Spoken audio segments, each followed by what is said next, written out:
Hola, hoy vamos a hablar para qué sirve la insignia básica en el foro de Tron. Cada vez hay más proyectos que se crean en la red de Tron, BTTC, y en este último hackathon también se ha premiado los DTH, que deseaban expandir su alcance, centrada en la adopción masiva de la tecnología blockchain y las soluciones de cadena cruzada.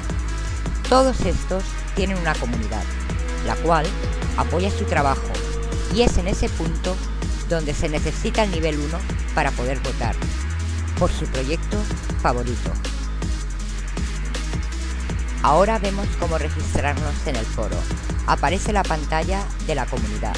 Nos registraremos con el mail y una contraseña. Una vez realizado, recibiremos un mensaje el cual nos indica para activar nuestro correo. Pulsamos y nos dará la bienvenida al foro. En la parte derecha aparecerá un icono que nos habrá otorgado el sistema. Más tarde aparece el TronDAO Bot, el cual nos explica qué pueden hacer los nuevos usuarios. Por ejemplo, podremos personalizar nuestra foto de perfil, como vemos aquí en el tutorial. Seguiremos con el TronDAO Bot, el cual nos explicará las funciones básicas.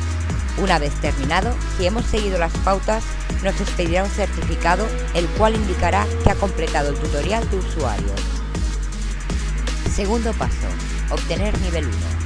El sistema reconoce un cierto tiempo que estamos en el foro para obtener la insignia básica.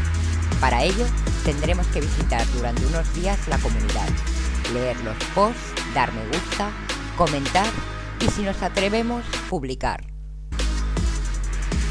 Podemos ver el detalle pulsando en nuestro perfil. Aparecerá una ventana donde se encuentran notificaciones, marcadores, mensajes, preferencias. Nos colocamos en preferencias.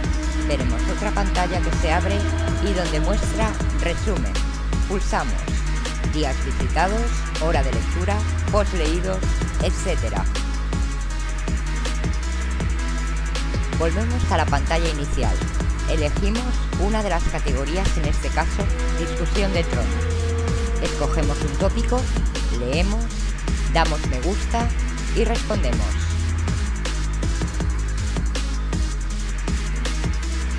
Visitaremos todas las categorías para tener información de lo que se habla y se presenta en el foro, desarrolladores, proyectos, novedades e inquietudes.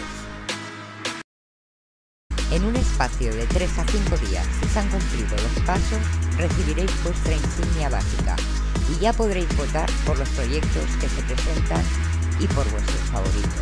Esto ha sido todo por hoy. Nos vemos en el próximo vídeo.